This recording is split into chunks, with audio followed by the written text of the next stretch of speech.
time for Two Guys and a Goalie with Dustin Nielson, Matt Kassian, and the goalie, Joaquin Gage.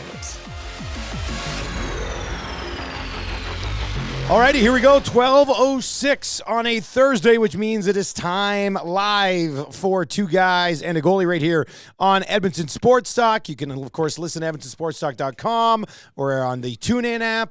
Just download the free TuneIn app, find Edmonton Sports Talk, favorite it, and you'll never miss any of our live content that we're turning out over here.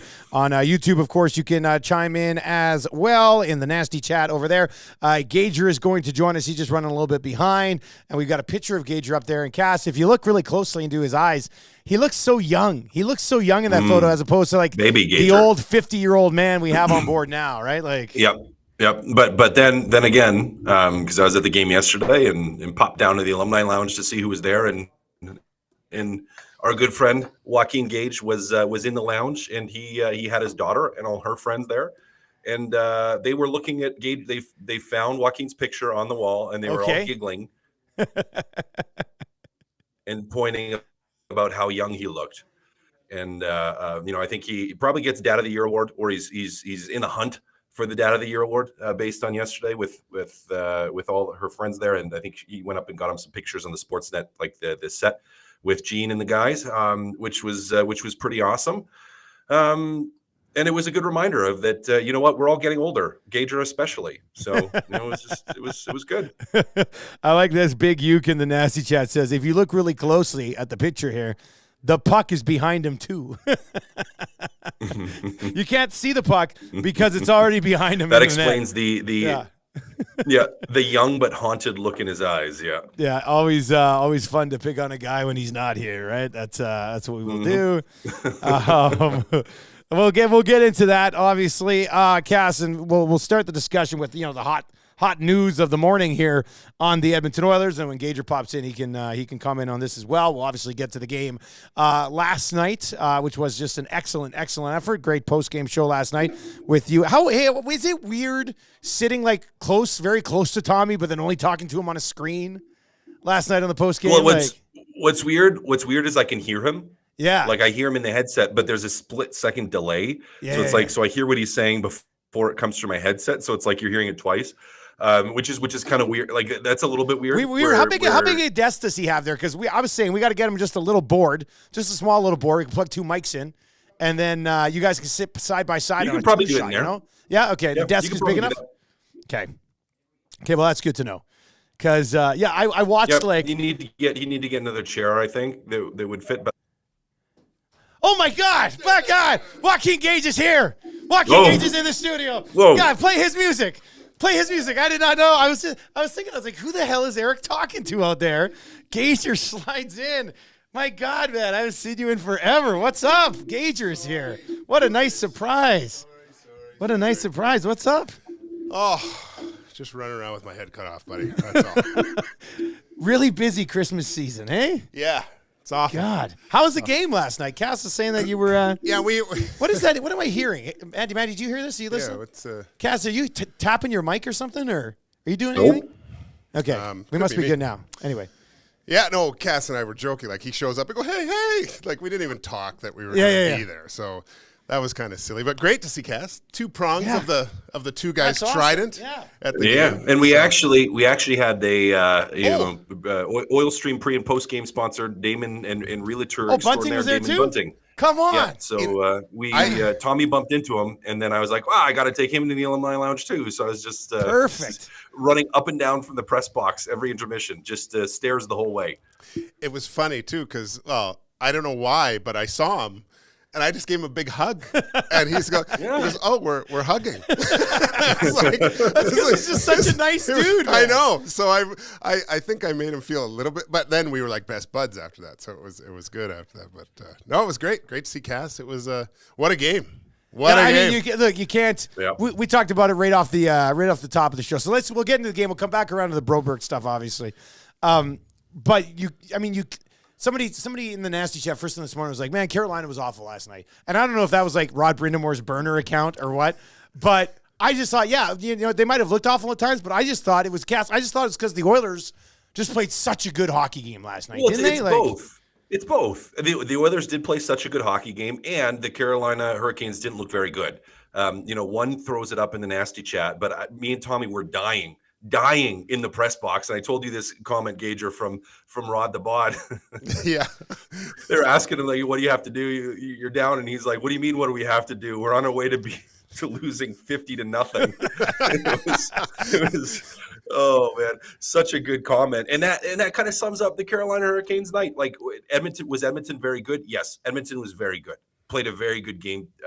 Didn't make a lot of mistakes, didn't give up very much in terms of opportunities for Carolina, but they, Carolina wasn't very good either. Did not execute. They made some mistakes.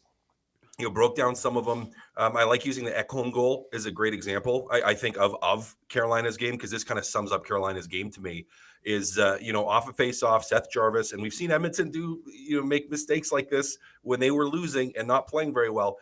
Seth Jarvis steps through. His man is Ekholm at the point, and he does a little button hook into the middle of the ice, a little TV turn into the middle, turns his back to Ekholm. Ekholm immediately recognizes it.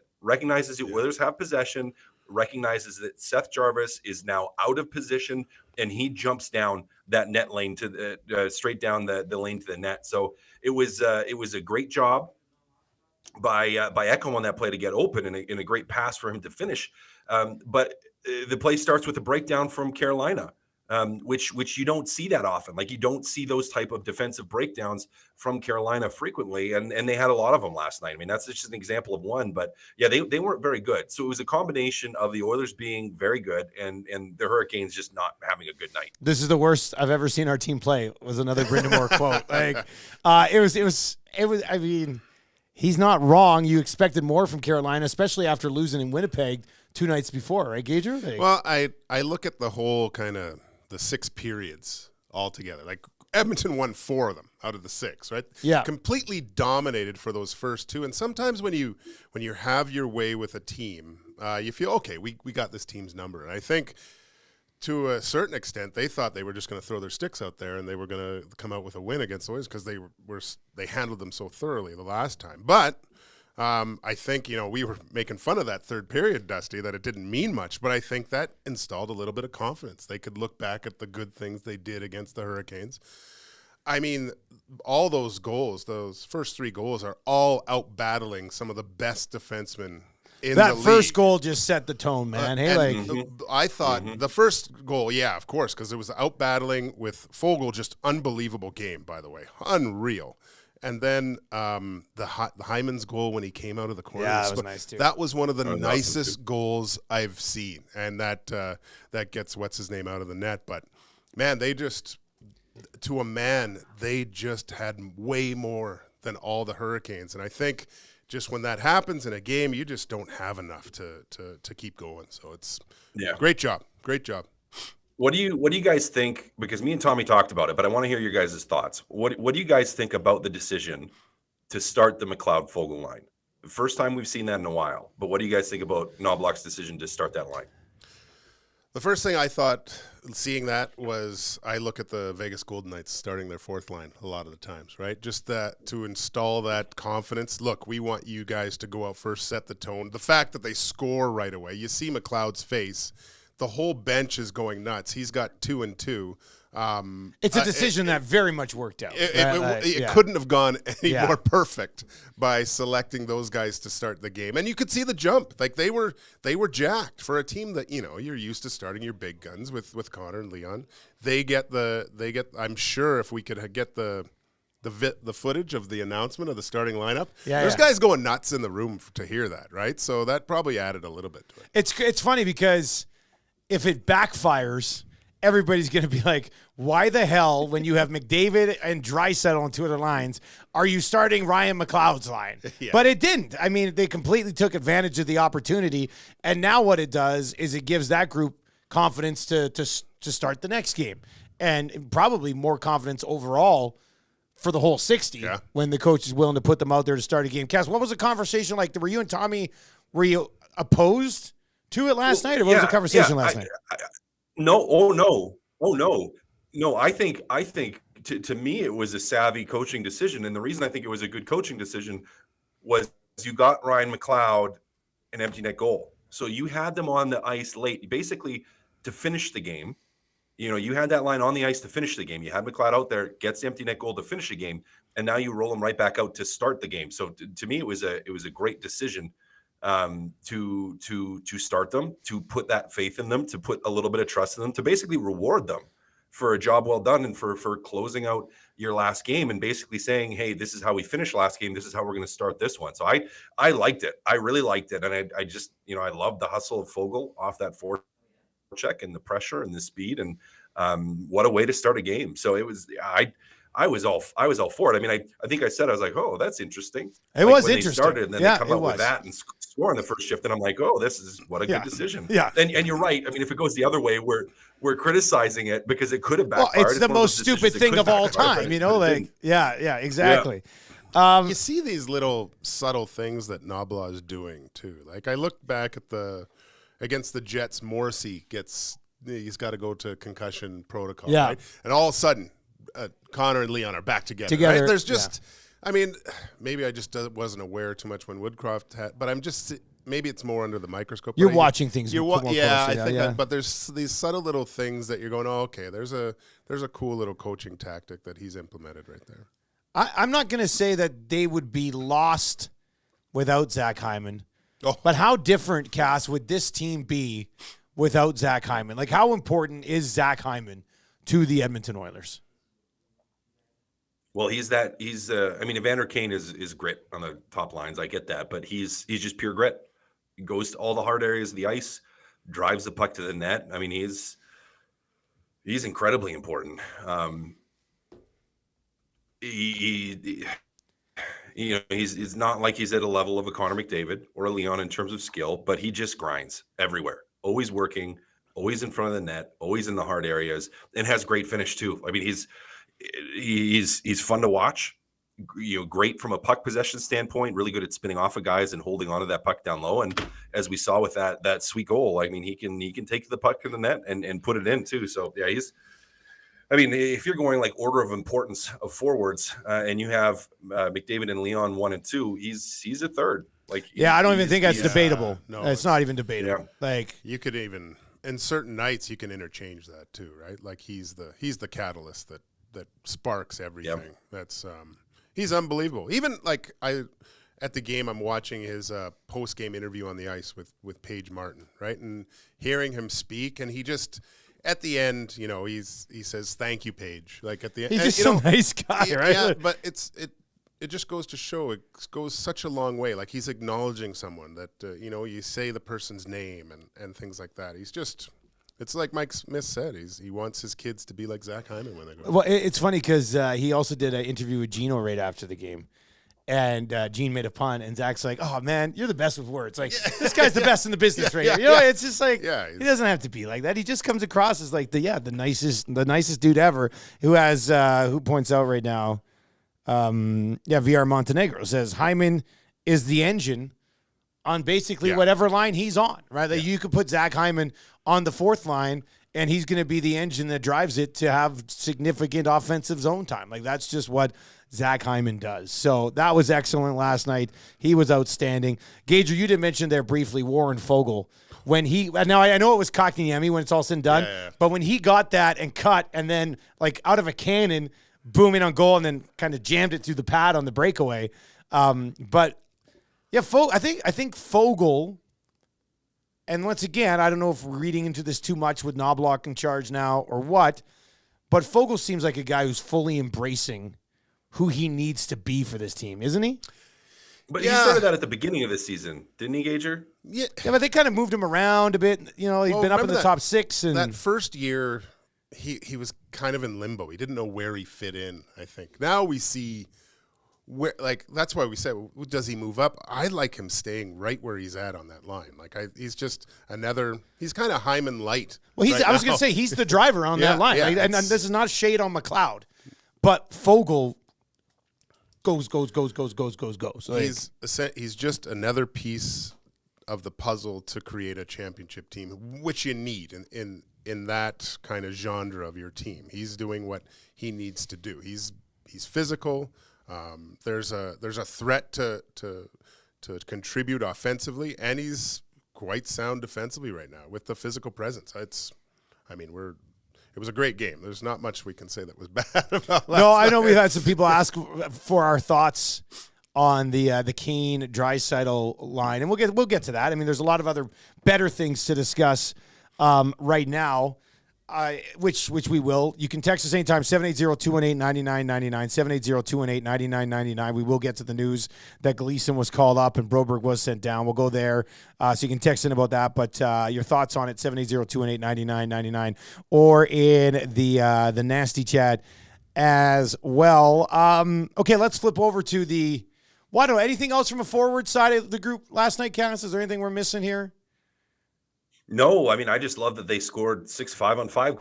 Well, that was good. Actually, 5-on-5 dominance. I was going to ask you, what did you think of Janmark with McLeod and Foegele? I mean, they obviously combined for a nice number of points solid last night, but Janmark's just quietly consistent. Is that a better fit than Derek Ryan, in your opinion?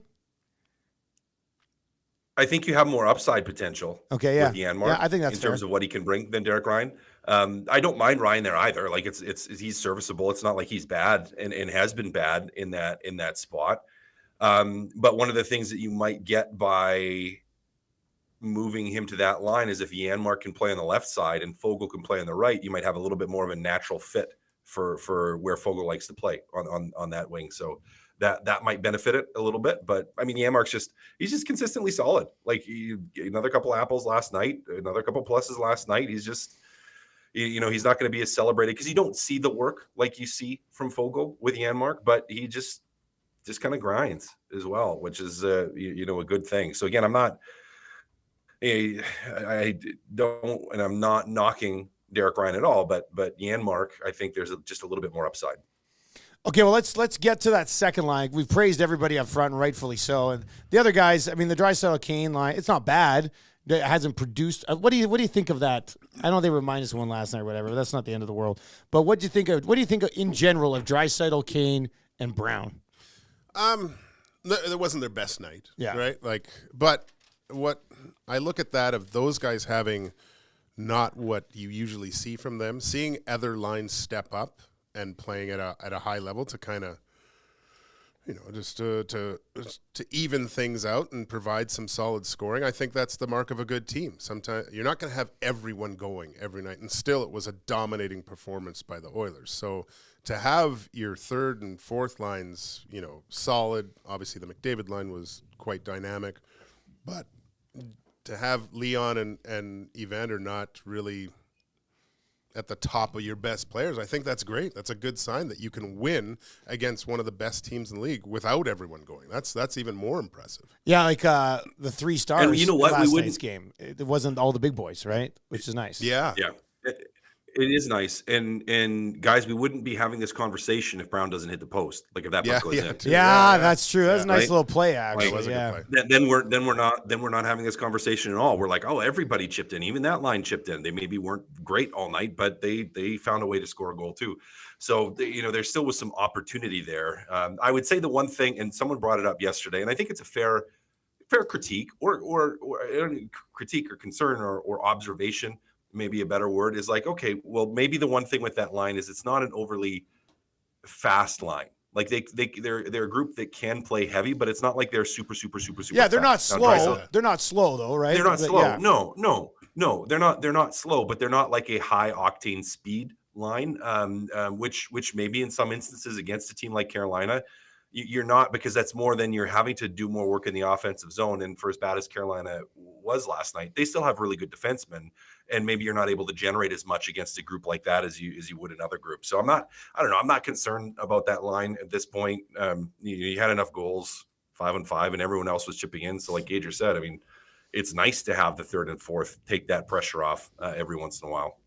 780-218-9999, and in the nasty chat as well. This is kind of cool. JJ messages in and says, hello from Germany. Ooh. Cologne, a.k.a. Kolnerhal, the home of Leon D.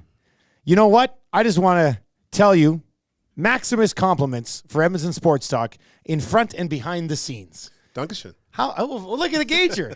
You play in Germany? I played in Cologne against the Haie. For how long? Oh, just against them. For a couple years. Yeah. Yeah. A great rink in Cologne, actually. Really? It's awesome. One of the best. And what'd you say, Dankeschön? Dankeschön. Dankeschön. I just mean thank you. Yeah, Dankeschön, JJ. Yeah, thanks for joining us, man. We appreciate it. Feel free to chime in. All right, let's work our way. Actually, I want to get to Skinner. I want to get to the defensive play. Cass, I know when I was doing post-game shows with you before Tommy returned from the deer hunter, you're back now, right? You're back up on the wagon. Is that official? I mean, you were telling us earlier that you're kind of like 1 foot down, one hand up. Have you pulled yourself up and climbed over the top? Okay. Huge, yeah. No, I'm on the wagon. Okay, they're making at least one. Uh-oh. He froze.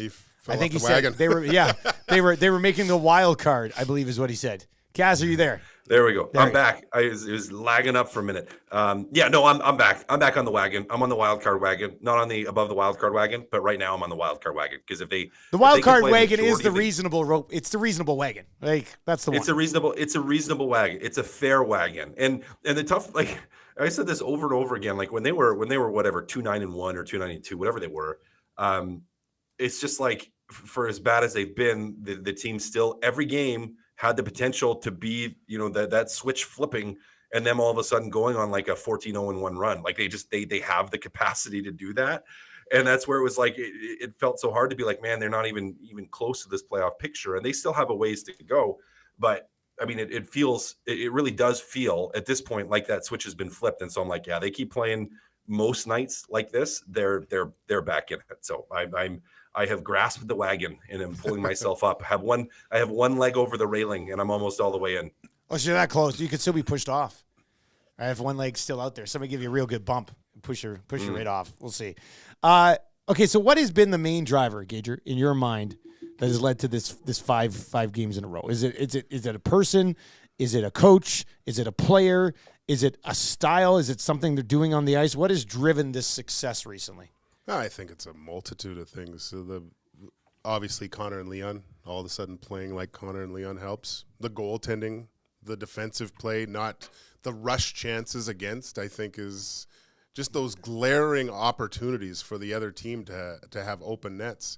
You don't see the puck going across the middle of the ice in the defensive zone as easily as it was before this whole started. So, yeah, it was only a matter of time. I like the biggest thing, I think, Dusty, is they're putting forth an effort throughout the full 60 minutes where another team has to keep their level up really high to win the game. And the Oilers are playing at a level when they completely play that 60 minutes. It's very difficult to beat them when they get contributions like we've been saying throughout everybody. So, yeah, I would just say the complete effort throughout a whole game is what it takes. We've seen some lapses, but that's going to happen. Other teams are going to push, and they've bent and not broke in those situations. But yeah, that's I'd have to say the 60 minutes. Kaz, what stands out for you, man? They have cut down on the egregious mistakes. Yeah. Right, like it's like you eliminated those overnight. The horrible turnovers in their own zone that they when they couldn't get out of their own way consistently night after night. It's like they just disappeared. They just stopped making those crucial, terrible, horrible grade A mistakes. Now they still make mistakes. It's not like they played completely mistake free, and not anyone is going to. It's impossible to play mistake free hockey. But for the most part, they've cut down on those large mistakes, and that to me just the however mentally you were able to get there, and however mentally you're able to overcome that, and all of a sudden push through it. I mean that to me stands out the most. Have you guys talked about Bouchard and Ekholm yet? No, we have not got into. I was just going to transition into the blue line and then Skinner from last night. Yeah, so go ahead. Yeah. No, just their play. Like Ekholm took him a while. We all saw what Bouchard was he was playing in one end of the ice and not the other. Completely different. Like it seems like Bouchard's he's got a little bit more jump in the defensive zone. I've felt, and his decision making and the crispness of it. It's almost like. You ever watch that Queen's Gambit, the chess? I never did watch that. You got to watch it. But anyway, it's the Oilers seem like now they're not playing checkers anymore. They're playing chess. Like they know what they're going to do with the puck before they get it. Right? There's not that, oh, I got it. Now what am I going to do? And I think that was the cause of a lot of those egregious turnovers at the beginning of the season. They just weren't playing at a level that they were anticipating the game yet. Now you see guys getting the puck and they know exactly what they're going to do with it. You see reads off other players that are getting in positions to receive the puck. I know we talked about, Cass, at the beginning of the year, like D-men would get the puck and have to make a 70-foot pass to get it to the forwards. It just seemed like everyone was playing on the offensive, like they're gone. They were just taking off. Just taking off. Now you see closer support in your own zone. They seem to be coming up as a cohesive unit. Way better communication. I was harping on that at the beginning of the year, but yeah, it's night and day. It's fascinating. It is. Like I said, like when you watch these games now, to me, the two things that really stand out for them are they do seem very aggressive. Yeah. Like everybody just seems to be going. Whereas before, it was early in the season, it was kind of like waiting around, expecting good things to happen for you. So that one, I do notice. I mean, Foegele alone last night, that first play. I mean, you're just like, oh man, they're going. Like everybody seems to be all over the puck. And then, I mean, they do not surrender barely anything off the rush right now compared to beginning of the year. Like at the beginning of the season, man, for like 4 or 5 weeks, it was like it was like 5-6 rush opportunities per game. And Cass, those just aren't there right now, like during this 5-game winning streak. Like, well, the communication breakdowns that were just happening all over the ice on rush chances against who's taking who's going where. They were just egregious errors. And it's like overnight they learned how to talk again and sort things out. Like and out of nowhere. And I know some people are like, well, that's all coaching. I don't think it's all coaching. I think it's players waking up to and realizing what they need to do for success. But to jump back to Ekholm and Broberg, because I believe that when people do things well, I should say it. And if try to do that. And I believe that when people don't do things well, I should try to say it and try to be fair with that. So I want to be fair to Evan Bouchard, because I have at times, and I think deservedly so, over the course of the season, completely criticized him in his defensive zone. Completely criticized him, making those huge, big, blatant, just 5-bell horrible mistakes. He has largely got those out of his game, and he's simplified a little bit in the defensive zone, and his offensive abilities are shining through. So a couple of plays that stood out to me last night, the obvious one would be the little touch play to poke the puck back to transition it the other way, skating back towards his own net. That was the Ranta. That was the Ranta fire up the middle? Yep. Yeah, that was unreal. Yep. That was a beautiful, so great defensive play with great offensive awareness. And didn't get a point out of it, but started that whole thing. Right? But started that whole thing. And the other one would be on the Hyman goal, is he makes a beautiful play at the blue line with the puck to hold on to it, to spin away from a guy, keep the puck onside, and then chip it down low. Now, there was barely any room at the top there, too. Cass? Like no room at the top. And what I was saying, and I was saying this to Tommy and to Speck, we were all sitting there. I was saying it's like, it's so crazy when you think about how his patience just benefits him so much, like on a play like that in the offensive zone. And at times earlier in the year, it completely burned him in the offensive zone, because it's like that patience and the holding on to it and waiting in the offensive zone. Sometimes it opens things up and he does really well with it, but it doesn't always pan out that way in the defensive zone. But largely he's been better at, when the puck's on his stick defensively, is just getting it to the forwards, as you said, not like 70-foot passes, Gager, but just moving it quickly to the forwards, being more decisive in the defensive zone, and then still playing with that patience offensively, which has been great, because when he does that, and as we've seen at times with him in the playoffs, and we're seeing it right now, when he does that, he's a fantastic defenseman. I mean, he's always been fantastic offensively, but he all of a sudden becomes efficient in both ends of the ice, and it's great to see. So I want to commend him, because I've been hard at him at times, but I want to commend him right now. Yeah, I think not only him, but the whole team has done a better job of the anticipation of possession changes, right, from offense to defense. So when at the beginning of the year, they were that kind of like that cheating, waiting for, is he going to keep the puck in? Or you don't see that as much anymore. You see guys, it looks like there's going to be a possession change, and they get in the right position. I think there was a shining example of that with Evan Bouchard last night, where he sees that play kind of developing and gets himself in a position to make that great play, right? And that's everyone even in the offensive zone. You see guys. That's why I don't think there's as many odd rush chances against is because they're reading the play and reacting accordingly to be on the right side of the puck, and the old adage of being above it.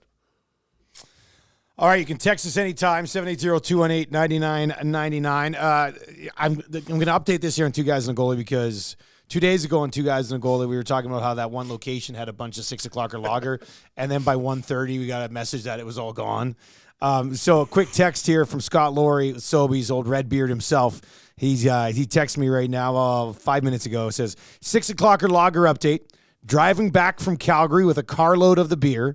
Just dropped off a few flats in Red Deer. I'm going to drop some off in St. Albert and Lewis Estates today, and then the rest tomorrow. So, and that'll be it until the second batch kind of rolls out here. So what Scott doesn't know is that he shouldn't have told us he's on Queen Elizabeth right now because somebody's going to hijack him. They're going to tell us what you drive, and you're going to get hijacked on the way furious. back. Yeah. No, Straight Fast and the Furious. More Mad Max, isn't it? You've got guys like going on those stilts, coming back, trying to steal that stuff with guys playing bass guitars, I think. Anyway, drive safe. You're carrying precious cargo, and I will still take the flat tomorrow that you promised me if you can make it happen. If not, I totally understand. But I would also like to drink some of this beer. I haven't had one in like a week. Yeah. We'll get our hands on more of that. And Alley Cat, meet with the guys from Alley Cat tomorrow to talk about the plan for it moving forward. So, what a week. What a week. Launched a week ago yesterday, and we're driving it from one part of the province to the other right now. Did you ever think you'd have your own beer, No. Dusty? No, not only did I ever think like we'd have our own beer here, but that it would also become like the biggest buzz beer in Edmonton. It's insane. So thank you to everybody. But it's like my one buddy texted me last night. He's going to put it on tap out at his place in Fort Sask. And he goes, I just drink a bunch of like Bud Light all the time. He goes, but this is delicious. I'm going to sell 60 liters of this a week. I'm just like, perfect. So it's very cool. It's going really well. And so there should be some more in St. Albert and Lewis States, probably on your way home from workish today. And I know Scott had to set some aside for a guy in Red Deer, but there should be some in Red Deer as well, which is good to see. Speaking of good to see, Stuart Skinner last night, Gager, like I said this morning on the show, I said I do not want to take anything away from Stuart Skinner because he was super steady, but I thought the team did a great job. He saw a lot of the pucks. There wasn't a lot after, like there wasn't a lot of second chance opportunity. A lot of that's on him. It's on the team around him. There's never an easy night when you face 40, but I thought everything around him was so steady last night that it really helped him, and he looked excellent. The way that the Oilers are playing now, they're allowing Stuart Skinner to get comfortable within the game and see the shots, and it looks like he has more faith in the people around him when he plays, and that does take some time, especially how things went from the beginning of the season. Yeah, Dusty, he's a great positional goaltender. And when you get structured defense in and not allowing those ridiculous chances, most of the time Stuart Skinner sees it and has time to get set up. He's going to stop that shot, right? And we saw that. His rebound control was great. I would argue that the third period, he was phenomenal. Like, he had to make one of that save at like 0.7 seconds left. That was unbelievable. Yeah, that was a great save. It was just an unreal save. That's how dialed in he is. I mean, it was sad to see him lose the O there, but man, the only thing that gives me pause is the amount he's playing right now. And I know that there's a lot of time in between, but I'd like to see him get some rest at some point here. Well, we will get into that on a follow-up here for sure. But, Cass, just first of all, your thoughts on Skinner last night and how basically did you look how he's looked recently? Yeah, incredibly solid. But everything was in front of him. Yeah. It's amazing how much better your goalie looks when you're not giving up backdoor tap-ins. Like, it's amazing how much better you're shooting your save percentages when you're not giving up, 2-on-1s 5 times a game. Give up 1 to 2 cross-ice passes 5 times a game. Like, it's amazing how much better your save percentage is when you're not giving up 2 or 3 breakaways a game. Like, so I mean, credit where it's due is that Stuart Skinner has done a great job of as Gager said, playing positionally, getting in front of pucks, and being able to make the saves and controlling the rebounds. But he's had the freedom to do so because he's not in the back of his mind worried about the puck all of a sudden being on someone's stick on the other side of the net and having to make that desperate push across to make the save. It's like, no, he can he can trust his defenders right now, the last number of games, to be where they're supposed to be, which frees him up to play how he needs to play, which is what I've said from the beginning. It's what I've said from the beginning, is everyone harping on the goaltending all season and goaltending this and trade for a guy that's on the IR, all that has been thrown out there. And it's just like, well, I still, Stuart Skinner didn't forget how to play goalie overnight. He's still an incredibly solid goalie who should be your starter.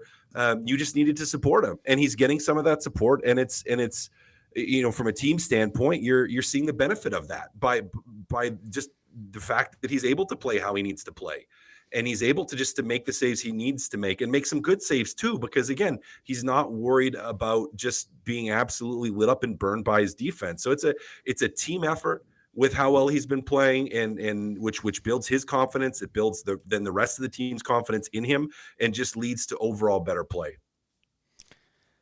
This one is in from Chris. Says, guys, he slapped the ice with his stick. Is he communicating with his D-men or faking the forecheck? It's a communication. You have to get coaching staff finally grouped to get figured out. So that would be the communication from that standpoint. I mean, the communication improving. That could be something that's obviously driven by Knobloch, right? Basically saying like, let's talk a little bit more. There was right? obviously some focus on that over the 5 days of practice. I like what you said, Cass. He's just having the confidence in his teammates now that there's not going to be the backdoor tap in anymore, right? He can focus on the shot. Where's the rebound going to go? I put it in a place where it's out of danger. Things like that. Like, yeah, you can just see there's way more cohesion with that group. Now, you did say you're concerned about him having to play so much. So you would find a start for Pickard during the homestand here? I think Calvin Pickard, what I saw of him and the way that the Oilers are playing, they should still be able to get wins with the way they're playing right now, right? Yeah. Like I would agree. He's good enough to like, he played well in those games, I thought, but there were backdoor tap-ins and weird stuff, right? So, I would give him one of these games. Would you give him the afternoon game? That's the New Jersey one, though, right? That's Sunday. No, probably not that game. You give him Chicago. I would give him Chicago. It's right in the middle. Yeah, it's right in the middle. Yeah, these next two games, I still ride Skinner just because the Wild are cruising right now. And the Hughes brothers are ridiculous, and that could be a high game, like a high chance game. Not so much. It just gives you confidence knowing you're going up against a hot team too, right? Like as a goalie, you go, oh, the coach is putting me in this game. He knows that I can. As opposed to he's putting me in against the Blackhawks because I see it as a weak spot. And who would you start me? You would start me against the Hawks, though. I think so. Yeah. But then again, I still think you would. To me, and I think like most goalies, going up against Bedard, you're kind of thinking, I want to rob this kid a few times too. But yeah, as it lines up, I think I would go with Jean-Luc against the Hawks. All right, Cass. Anything else in the goalies? Or we're good. Okay. Nope. Well, then let's leave it at that. So Broberg, it was interesting. Did we talk about Broberg on two guys on Tuesday or no? Because it didn't move until Tuesday afternoon. Yeah. Wednesday-ish. So we haven't got into this yet. Today, Broberg loaned to the American Hockey League. Gleason called up. So, we were discussing it yesterday on various programs here on Edmonton Sports Talk. You had certain options. I mean, you could trade him immediately and allow his agent to find a new place for him. You could leave him where he was, basically not playing and just hanging around up here. You could send him down to the American Hockey League, which is the route that they have taken. Cass, let's just start with your thoughts here on this entire Broberg situation popping up right now. Yep. Well, number one, anyone that says that you need to trade Kulak so you can play Broberg, give your head a shake. Get that out of your mind. That's a pile of garbage. So let's start with that. Second is that I think this is the best move for the player. Like you're not jumping out and the organization. You want him playing. You don't want him sitting in the press box night in and night out. And if he can play 20 minutes in the American League, have him playing 20 minutes in the American League. And I think, and if it was me, this is probably the direction I would take as an organization, even with him wanting a trade, is you don't have to move him to the offseason. You don't have to move him until the offseason. I know that the agent is maybe Ferris is trying to force it. putting it out there, even if that's not really what was talked about, if that, which Ken Holland said he did not give permission, the cat's out of the bag. Yeah. And whether that came from Broberg instructing Ferris to say that, or Ferris saying, hey, I think this is what we should do to try to put pressure on him, which I think was a wrong decision to have that outspoken publicly. To me, it pressures the team, but it puts them in a worse spot to be able to make a trade. I think they slow play it. I think they slow play because you still don't know for injuries. You still don't know what the player is going to be. So sending him down, to me, the player's already as upset really as he's going to get. If he's already asking for trade, he's already asked for a trade. Yeah. What is he going to ask for another trade? So trade me more. Trade me more. You already that cat's out of the bag. So you send him down if he's not going to play here, so he can play 20 minutes a night and keep developing. It's the right decision if he's not going to be in the lineup. And as we heard this from Knobloch in the interviews yesterday, is like I'm going to sum up what he said in that he hasn't earned it, right? He's working hard. Yes. Is he getting better? Sure. But has he earned? He's the 7th D-man right now. He hasn't pushed somebody out of his spot with the opportunity that he has been given. And he's been given quite a bit of, I know people are like, well, he hasn't got any he got a lot of opportunity through preseason and at the start of the season. And he did not, he was just meh. He was just okay. So to me, for the long-term development of this player, whether you trade him ultimately or not, this is the right decision. Send him down, let him play a lot, let him be on the ice, let him play the power play, let him just continue to develop and grow. So when he goes down, what do you say? Work on this. Like, what do you tell him to do? I mean, hey, we're going to play the legs off you. Yeah. I hate this whole situation, Dusty. Yeah. I think it's disgusting. You got a team that was completely in the pooper at the beginning. Things finally start turning around, and you, as an individual, got poopy pants and say, oh, gosh, I want to trade because I'm not getting a fair shake here. Like Cass said, he got ample opportunity to show what he was capable of in the preseason. With Ekholm going down, I think he played every single preseason game. Not one of those games against, I'm not going to say they were terrible opposition, but it's not the same as the regular season. He had ample opportunity to show the organization what he is capable of. We've seen Dylan Holloway do it for 2 preseasons in a row, arguably be the Oilers' best player in the preseason, giving him the shot at regular season and seeing time. Even in the time that he's given, you got to do something with it. I don't care. Everyone's saying that, oh, he wasn't given opportunity. He's given any opportunity. You get 7 minutes, do something with the 7 minutes. Don't make mistakes. Make good plays. I mean, he hasn't warranted any extra ice time because he keeps screwing up out there. And the fact with this whole trade me now, this is for a team that's finally getting back. It's selfish. I don't like it at all. I never liked players that did this. He needs to go to the minors so he's out of sight, out of mind. And then if he comes back, do something with the time you got. I mean, he's an injury away from probably playing. So, but I think the whole situation is completely brutal. I think a great take, Gager. And, you said he's probably an injury away, and, basically that's what his head coach said. Well, but Cass, is he an injury away now? Because he's been sent down. They brought up Gleason, who had a better preseason and is having a pretty decent year so far in the American Hockey League. I feel like if there's an injury now, it's Gleason who steps in, Muted, classic. You know what? We can't say classic. Gager's done that way more well, recently. I have true. done it. Yeah. So that's the first time in a while. I had like. That's why I came in, Cass, so I didn't do it. Might be a streak of episodes actually where I haven't done it. But I mean, he's not now. He's not the next guy in now. He's not the 7th team in now. Now he's down in the minors. And I mean, is part of that because of how everything was handled by his agent? Maybe. And despite what his teammates said, about him coming in and working hard. I mean, you're not going to throw him under the bus. You're not going to throw your teammate under the bus, regardless of what you actually think. When the press asks you about it, you're going to be like, yeah, he's working hard. He's trying to get better. And he's a young guy and he needs to find his way. And like, that's what you're going to say. That's what we heard. We heard Ekholm talk about it. We heard Darnell Nurse talk about it. We heard Knobloch talk about it. But if maybe he has been poopy pants, as I eloquently like to put it. and he may have just cost him that opportunity to be the next guy in the lineup if someone gets hurt. So Gleason was better than him in preseason. Gleason had a real nice preseason. He had, was much better. So I mean, hey, listen, I do think I think it's the right decision to have him going down and playing, where Gleason, you're not as worried about his development if he's in the press box for a couple of games and not getting very many minutes. But I mean, it's he's put himself in a tough spot. Gager, you made me giggle. I was smiling, I think, that whole time you went in your little rant. That was a great rant. Buddy, it was real nice. I've hated everyone saying, "Oh, they haven't given him an opportunity." Jeez. No, because they have. They have. Like what? He played half the season last year. Yeah. Like he played 47 or whatever it was last year.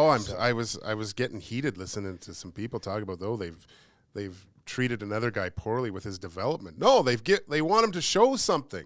He hasn't done a thing out there. It's not like he's shown something and they're still limiting him. Like that's not what it is.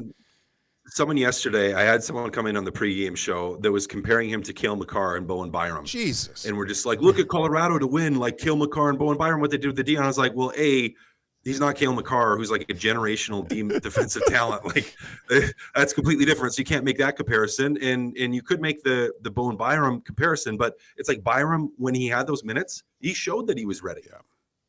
He showed that he was ready. Like he forced the issue.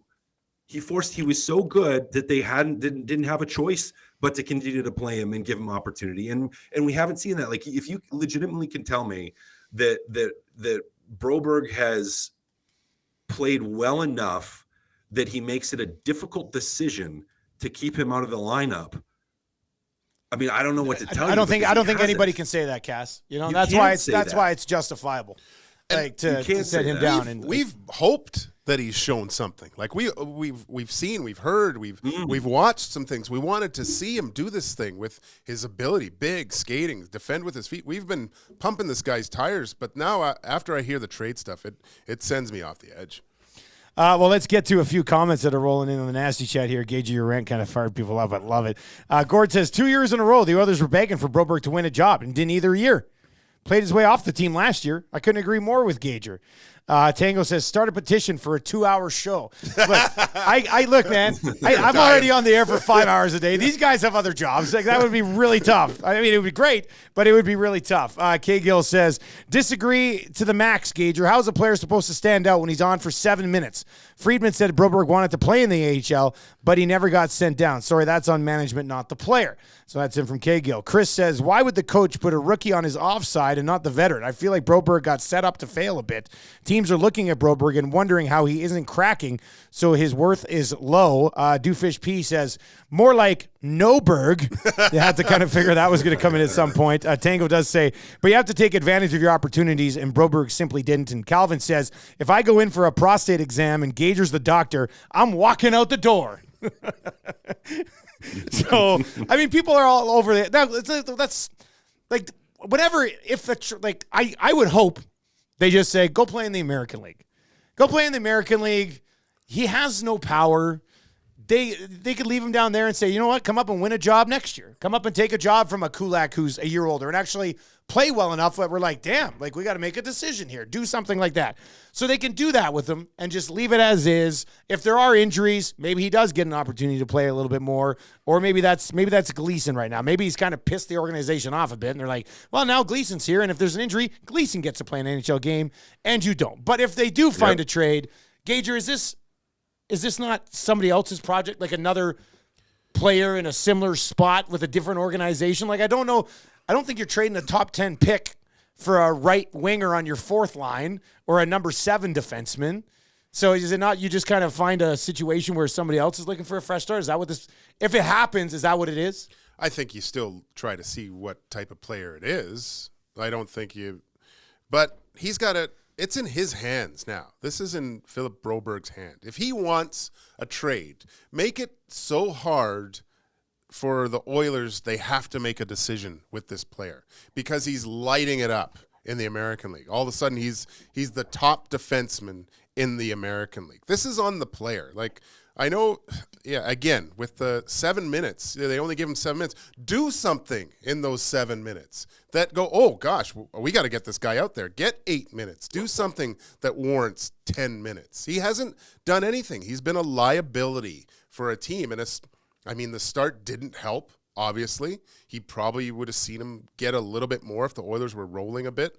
But no, this is in the players' hands now to go down to the American League and force the hand of the Edmonton Oilers to do something, he's valuable enough as an asset, or we got to get this guy back up here and in the lineup now.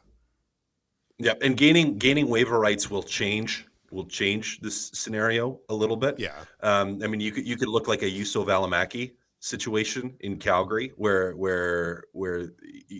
he had NHL games, was good at times, was great when he was playing, but Calgary decided, because they were deep on D, to put him on waivers. He gets picked up and then is having quite a bit of success now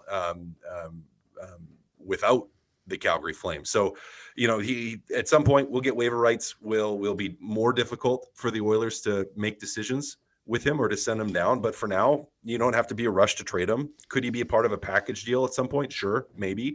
But yeah, it's and even like let's go to that 7 minutes a night comment. That 7 minutes a night has been in the regular season, and when you make 5 mistakes in the 7 minutes, you're not going to get more when the team's not playing well and you need to score goals. Like I can't wait for way more than 7 minutes a night. Way more than 7 minutes. I can't wait for our show in March, Cass, where you're like, I've said a lot of bad things about Broberg along the way, but I'm going to praise him. He played extremely well last night, But hey, I hope that's the case. I know you do. I hope that's the case. I want to see that. We've talked about it at length last year and to start of this year. Is like, we want him to take that step and to be that guy because the tools are there.